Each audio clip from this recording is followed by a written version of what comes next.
살아계신 나의 하나님, 주의 이름을 높여드립니다.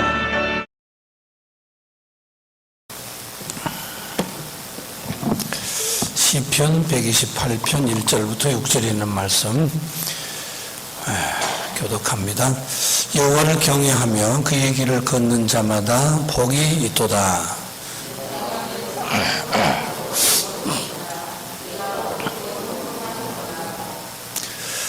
내 집 안방에 있는 내 아내는 결실한 포도나무 같으며 내 식탁에 둘러앉은 자식들은 어린 감람나무 같으리로다. 여호와께서 시온에서 내게 복을 주실지어다. 너는 평생에 예루살렘의 번영을 보며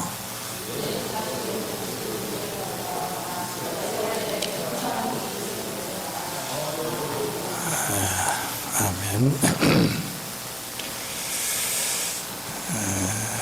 구정 설명제 돌아오고 있는데 이렇게 지나가다 보니까 새해 복 많이 받으세요 이런 것들 써주고 그랬던데 그래가지고 복을 받는 게 아니고 오늘 말씀대로 우리가 살면 이제 복을 받게 되는데, 복을 받고 싶다면 오늘 말씀을 깊이 여러분 가슴에, 삶에, 마음에 새기고 그 말씀대로 행할 수 있기를 바랍니다.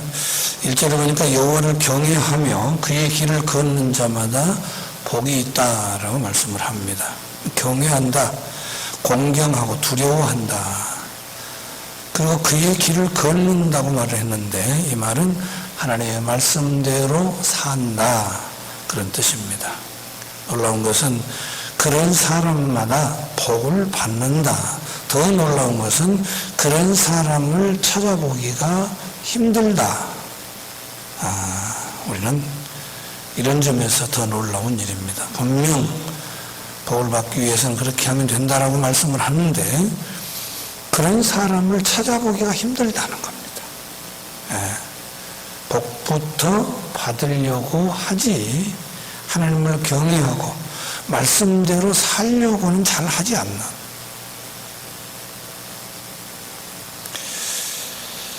그런 사람에게 어떤 복을 주실까? 하나님을 경외하고 말씀대로 살면 어떤 복을 하나님이 주시는가? 오늘 말씀의 제목이 하나님과 친밀한 관계를 가지면 어떤 복을 받는가? 이런 말씀인데, 먼저 사업의 복입니다. 사업, 하는 일. 2절 보니까 내가 내 손이 수고한 대로 먹을 것이다 라고 말씀을 합니다. 수고한 대로 먹는다. 근데 그게 복이랍니다. 만약에 내가 수고한 만큼 돈을 벌 수 있다면 사업이 힘들 수 없는 거예요. 재미있겠죠. 내가 수고한 것만큼, 내가 땀 흘린 만큼 돈을 벌 수 있다. 언제든지 항상. 그러면 이 일이야말로 정말 힘든 거 전혀 모르고 아주 재미를 느낄 겁니다. 그런데 세상은 그렇지를 못합니다. 월급을 지금 상황에서는 제대로만 받아도 좀 괜찮잖아요.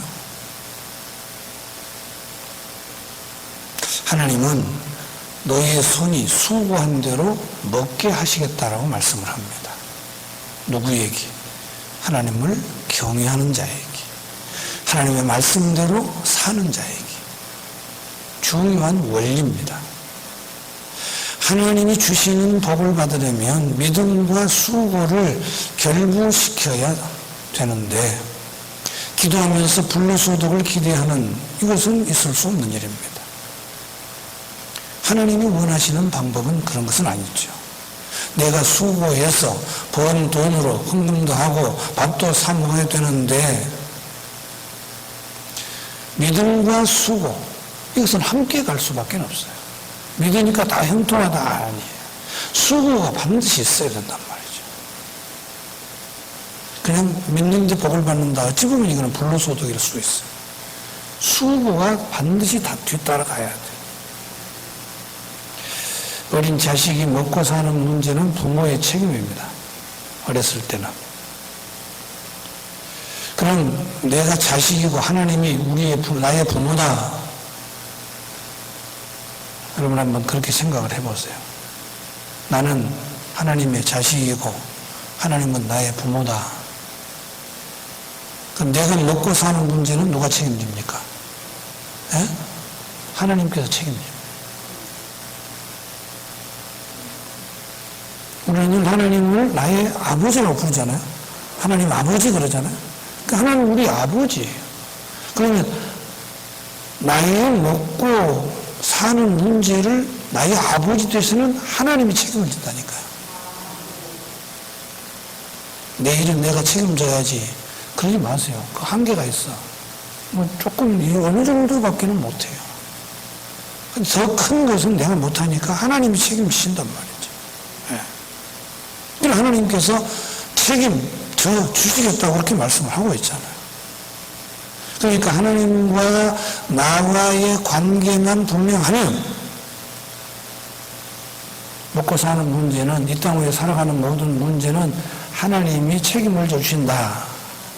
마태복음 6장에서 보면 염려하여 이르기를 무엇을 먹을까 무엇을 마실까 무엇을 입을까 하지 말아라. 이는 다 이방인들이 구하는 것이라. 너희 하늘 아버지께서 이 모든 것이 너희에게 있어야 될 줄 아신다라고 말씀을 합니다. 하나님이 네 아버지가 맞으면 반드시 하나님께서 책임을 진다라고 말씀을 합니다. 사업하는 분들은 사업을 믿음과 결부시켜서 해야 됩니다. 공부하는 학생은 공부를 믿음과 결부시켜서 해야 됩니다. 가정주부는 가정의 대소사를 믿음과 결부시켜야 됩니다. 믿음과 떨어지면 이것은 죄를 지게 되고 하나님이 허락하신 복을 누릴 수가 없는 거죠. 성경에 등장하는 많은 사람들이 있는데 그들이 수고한 만큼 먹은 그런 것들을 보게 됩니다. 특별한 경우를 제외하면 모든 성경에 많은 인물들이 보면 수고한 만큼 반드시 하나님으로부터 대가를 받는 것을 볼 수가 있습니다. 하나님의 말씀대로 사는 사람, 울며 씨를 뿌린 사람, 하나님의 말씀을 따라서 수고한 사람, 하나님의 영광을 위하여서 헌신하고 봉사하고 충성하는 그런 사람들, 하나님께서는 그 수고 이상으로 먹고 살도록 해 주십니다. 이삭은 그 해에 몇 배의 복을 받았다 그랬죠?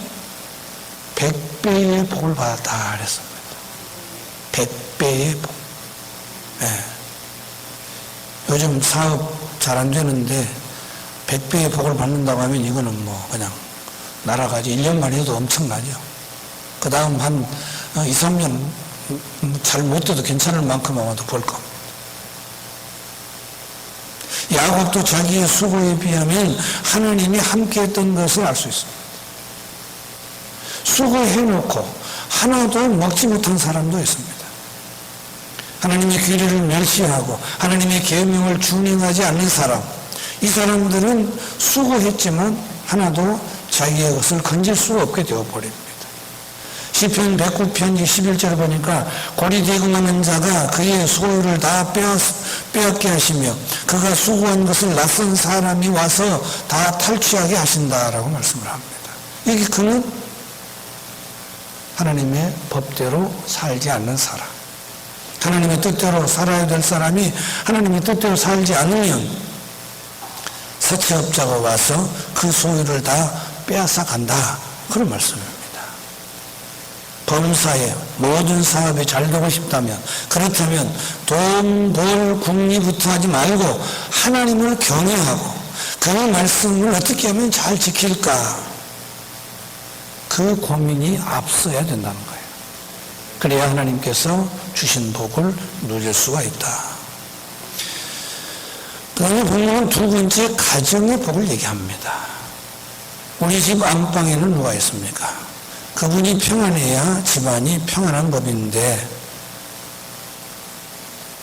아내를 가리켜서 결실한 포도나무 같다라고 합니다. 결실은 포도나무, 출산을 상징을 합니다. 하나님의 아내를 통해서 많은 자녀를 주시겠다는 그런 말씀입니다. 그런데 아이만 주시면 끝입니까? 아닙니다. 아이가 자라야 되고 바르게 자라야 되고, 그래서 복을 주시는데 늘 식탁에 둘러 앉은 자식들은 어린 감람나무 같다라고 합니다. 아침에 밥을 먹으려고 가족이 식탁에 둘러 앉았습니다. 숟가락을 들고 아이들이 한 명 한 명 이제 앉아있는 모습, 밥 먹는 모습을 보실 때 가슴이 설레이고, 이 녀석은 어떻게 자랄까, 어떻게 클까, 이놈은 어떻게 앞으로 커서 무엇이 될까? 가슴이 두근두근하고 정말 희망이 보이는 그런 밥상일 것이냐, 아니면 밥을 먹으면서 애들을 쳐다보는데 한숨이 나오고 가슴이 답답하면서 이것들이 커서 무엇이 될까 걱정이 되는 그런 밥상이냐. 희망이 보여서 가슴이 두근두근하고, 이놈이 커서 앞으로 무엇이 되겠다, 그런 밥상이 돼야 된다는 거죠. 그러니까 하나님은 우리의 자식들을 당신이 책임져 주시겠다고 말씀을 합니다. 어떻게 하면? 여호와를 경외하고 그의 말씀을 지키면 책임져 주시겠다 말씀을 하십니다. 그러니까 자식이 빚을 있는 아이로 자라기를 원한다면 부모가 하나님 앞에 붙어 있어야 돼요. 걔들은 아직 그걸 못하지 않아요. 걔들이 그렇게 되기 위해서는 부모가 책임을 져야 된다니까요. 부모의 책임이라는 얘기예요. 복을 받는 자식이 되기 위해서는 부모가 책임이 있어요. 자식, 여러분 나무라지 마세요.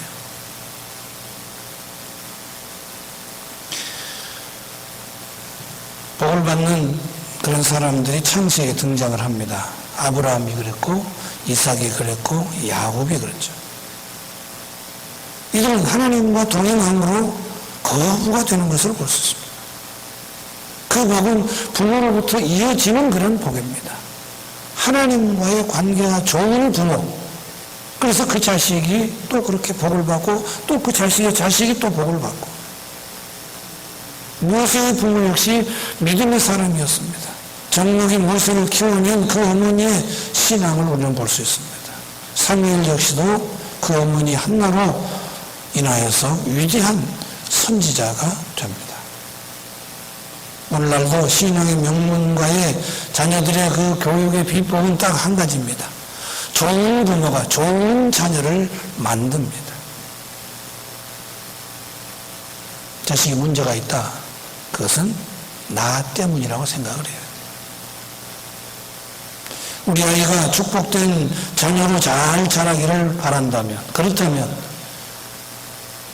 무슨 교과서를 아니면 무슨 참고서를 좋은 것으로 많이, 그게 아니고 여호와 하나님을 경외하고 그 하나님의 말씀을 잘 따라서 살아갈 수 있도록 가르쳐야 되고 모범을 보여야 되고,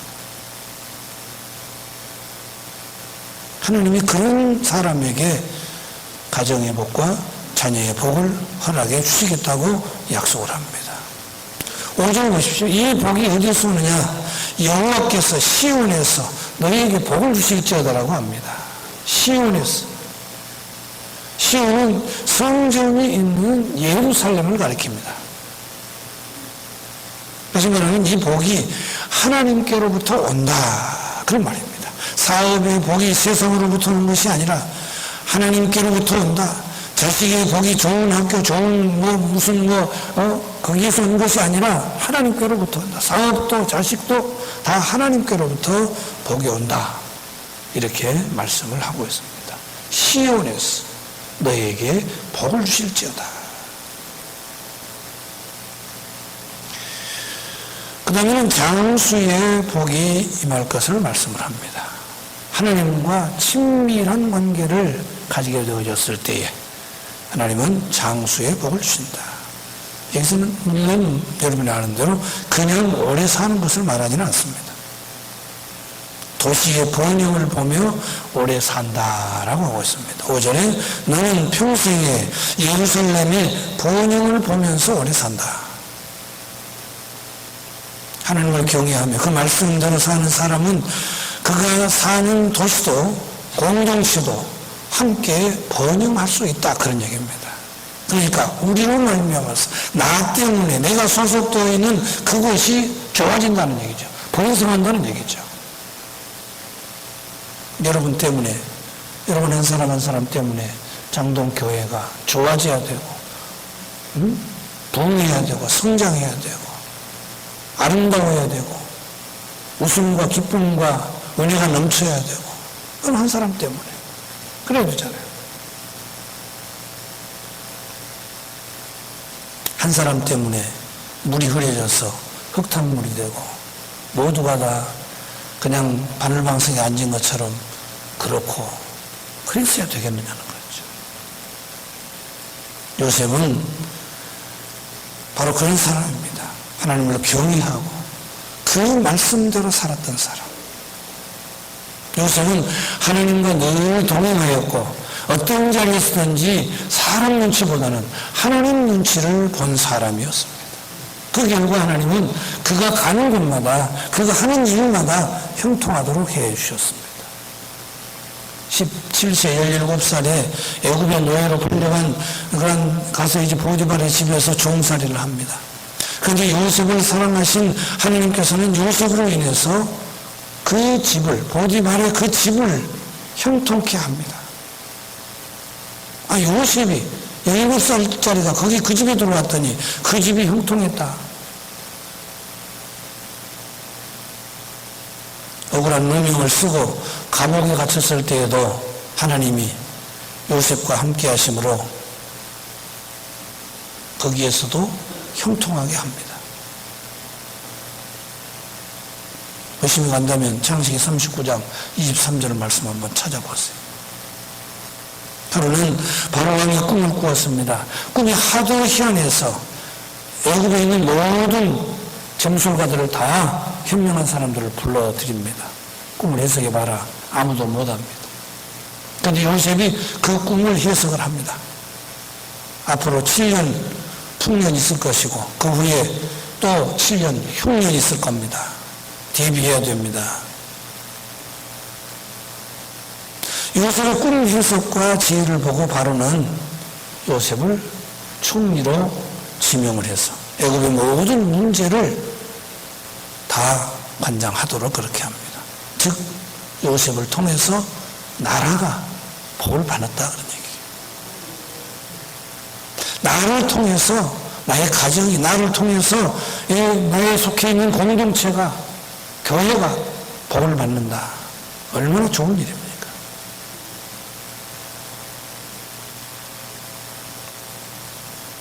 요셉 때문에 사실 그때 당시에 7년 기근 나라들이 다 난리가 나버렸습니다. 애굽의 모든 재산과 심지어 사람까지도 제 발로 다 걸어와서 내가 노예가 될 테니까 내가 먹을 거 조금만 주라. 주위에 있는 나라들이 아예 속국이 되어버렸습니다. 다른 데는 다 양식이 없고 여기 애굽에만 양식이 있으니까. 그래서 아예 속국 되기를 짓밟아도 괜찮으니까 우리는 당신들 발밑에서 살란다. 살려만 주라. 자청해서 먹을 것을 구걸하는 그때 당시가 되어버린 거예요. 이렇게 7년이 지난 뒤에 애굽은 자기들이 노력한 것도 없는데 단번에 주변 모든 그 세력들, 모든 나라들을 발 아래 두는 강력한 국가가 되어버립니다. 무슨 전쟁을 일으켰어. 그 나라들을 빼앗은 것이 아니라 그냥 7년 준비한 것 때문에 그렇게 된 거예요. 즉 한 사람 그 사람 때문에, 요셉 때문에 그렇게 된 거란 말이죠. 나 한 사람의 존재가 그렇게 소중합니다. 오늘 본문의 말씀은 예루살렘의 번영을 보는 것이다 그랬습니다. 하나님을 경외하고 그 말씀을 지키며 사는 사람들을 통해서 그가 속한 국가가, 그가 속한 도시가 번영하게 되어진다. 그는 이 번영을 보면서 장수의 축복을 누린다고 하고 있습니다. 오래 산다. 건강하게 오래 산다. 정말 자기가 속해 있는 그 주위가 날마다 번영하고 새로워지고 변화되어지는 그런 모습 보면서 오래 산다. 구질구질하게 사는 것이 아니라, 못 죽어서 살고 있는 모습이 아니라 번영을 보면서 자기가 속해 있는 그것이 잘 되는 것을 보면서 살아간다. 욥은 온전히 하나님을 경외한 사람입니다. 온갖 어려움이, 사탄의 시험이 그의 삶을 무너뜨렸지만은 하나님을 경외하는 것만큼은 무너뜨리지를 못했습니다. 결국 그의 마지막이 어땠습니까? 갑절에, 전에도 부자였지만은 전에 가진 것보다 배나 더 복을 받습니다. 그래서 욥기서 12장 17절에 그의 인생의 결말을 그는, 거기 보면 이렇게 말을 하죠. 욥이 늙어 나이가 차서 죽었더라. 욥이 늙어 나이가 차서 죽었더라. 오래오래 살았다. 시험을 잘 견딘 후에 140년간 하나님이 주신 복을 누리면서 건강하게 살다가 하나님 품에 안겼다. 하나님을 경외하고 그리고 그 말씀대로 살면 이 세 가지 복을 받는다라고 합니다. 사업의 복, 가정의 복, 장수의 복을 받는다고 합니다. 사실 따지고 보면 이 세 가지의 복이 우리가 기도하고 있는 어찌 보면 전부라고 할 수 있습니다. 하나님, 사업, 장사, 직장 잘 되게 해 주십시오. 하나님, 우리 가정 지켜주시고 아들, 딸 건강하게 해 주십시오. 하나님, 건강해 주십시오. 아픈 몸 고쳐주시고 오래오래 건강한 모습으로 살아갈 수 있도록 해 주십시오. 대부분의 기도가 이런 기도 아니에요. 뭐 세계 평화를 위해서 기도한다, 나라와 민족을 위해서 기도한다 하죠. 그러나 그 부분은 아주 미미하잖아요. 근데 하나님은 그런 거 기도하지 말아라 제발 우리에게 그렇게 말씀을 하고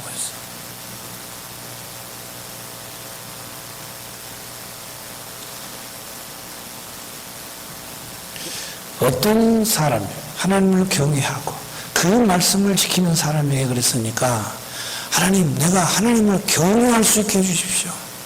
이런 부분에서도 이런 부분에서도 이런 부분에서도 하나님을 경외하는, 그래서 하나님을 경외하지 못해서 안타까워하면서 하나님 앞에 엎드리는, 하나님의 말씀을 순종하지 못해서 안타까워하면서 하나님 앞에 엎드리는 그런 기도가 우리에게도 필요하다. 네. 신약에서 그렇게 말씀하죠. 주님이 직접 6장, 마태복음 6장 33절에 먼저 그의 나라와 그의 의를 구하라. 그 기도를 하라는 거예요.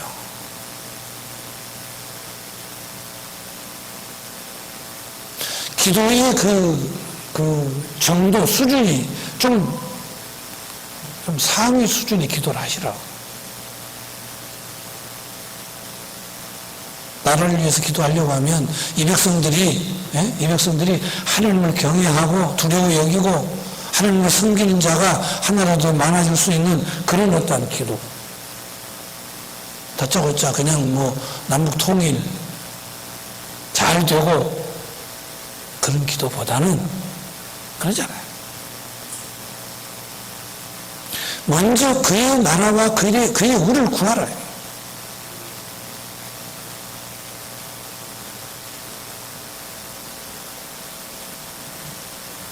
하나님의 영광을 위해서 어떻게 하면 내가 살아갈까? 하나님과 어떻게 하면 좀 더 친밀한 관계를 유지하면서 살아갈까? 하나님이 오늘 우리에게 필요한 것을 공급해 주실 때는 바로 이겁니다. 하나님과 친밀한 관계를 유지하느냐 못하느냐. 하나님 따로 나 따로가 아니라 언제라도 가까이에서 하나님이 나를 쓰시려고 할 때 바로바로 사용되어질 수 있는, 아니 하나님의 의중이 무엇인지를 늘 알게 되어지는 하나님과 친밀한 관계를 유지해야 된다고 하는 것. 이 원리를 우리는 늘 잊지 말아야 돼요. 하나님은 우리의 사업에도 가정에도 건강에도 관심이 항상 있으신 분이십니다. 하지만 하나님이 이것보다 더 큰 관심은 뭐냐? 우리와의 관계, 우리 개인 한 사람과의 관계입니다. 하나님은 우리가 하나님을 경외하고 그 말씀에 순종하며 살기를 원하신다는 거죠. 그러니까 먼저 하나님을 경외하는 법을 배워야 된다.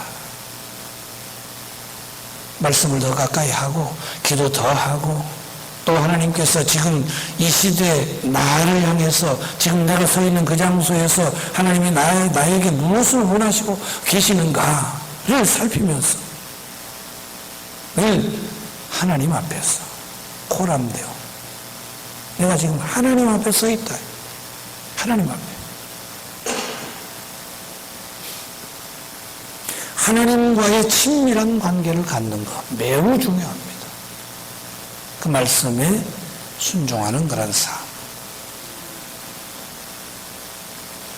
존 비비어가 쓴 거룩한 열정이라고 하는 그런 책이 있습니다.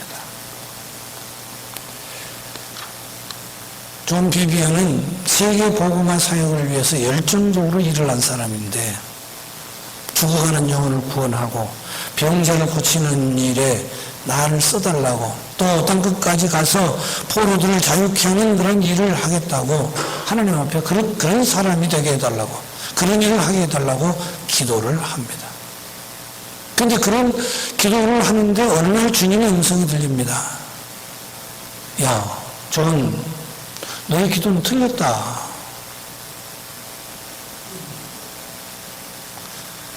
그 너의 기도는 틀렸다는 그 말을 듣는 순간 이 존은 이건 하나님 음성 아니다.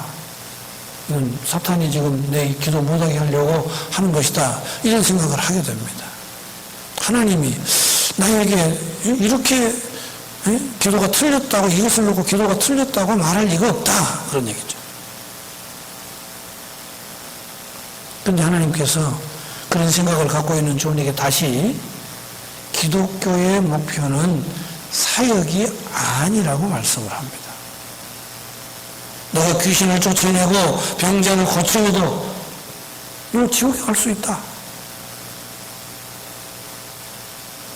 깜짝 놀란 존이 하나님께 묻습니다. 그럼 하나님, 기독교의 목표가 뭡니까? 하나님은 나와 친밀하게 지내는 것이다. 응? 나를 친밀하게 너가 아는 것이다. 건성으로 알지 말아라. 대답을 합니다. 저는 그제서야 바울이 생각이 났다고 합니다. 바울이 그리스도를 얻기 위하여 모든 것을 해로 여겼다. 그 말씀이 확 생각이 난 겁니다. 야, 바울이 준 그 말씀이 그냥 주는 말씀이 아니었구나. 주님은 존의 마음에 속삭이셨습니다. 그 친밀한 관계에서 진정한 사역이 나온단다. 하나님과의 친밀하지 않는데 사역할 수 없다. 흉내는 낼 수 있다. 돈 받고는 할 수 있다. 하나님과 내밀한 관계를 가져야 주의 일을 할 수 있고, 그렇게 가지고 주의 일을 해야 그게 진정한 주의 일이다. 친밀한 관계를 가져라. 그런 마음을 줘서 그 다음부터 그렇게 사역을 했다는 거죠.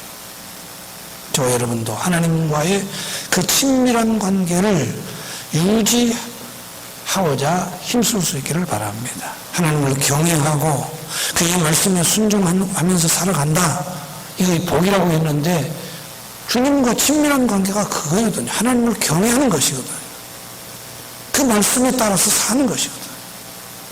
수많은 기도 제목을 우리가 끌어안고 고통하며 몸부림치며 하루하루를 보내지 말고, 기도가 너무 많아가지고 그 가지수가 너무 많아가지고 막 무겁잖아요. 그러지 말고 너희는 먼저 그 나라와 그 의를 구하라.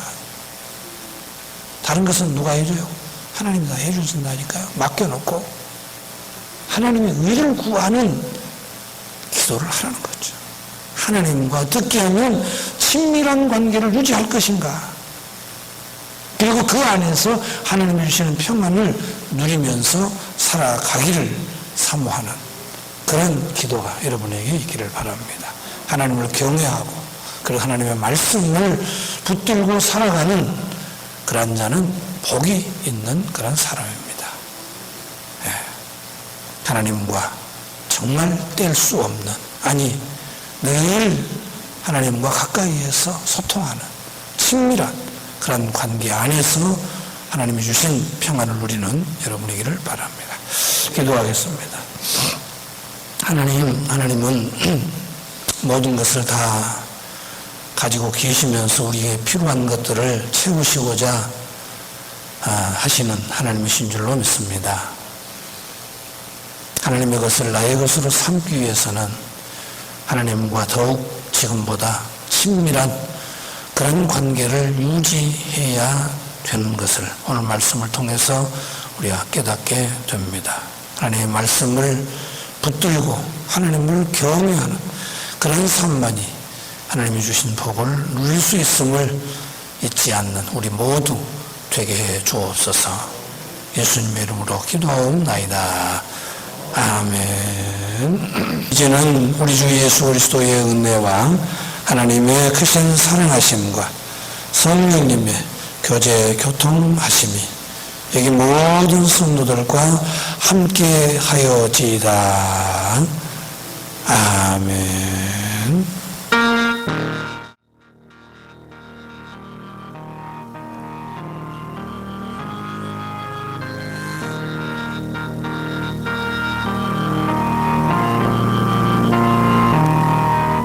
어제나 오늘이나 영원토록 동일하신 신실하신 하나님을 찬양합니다.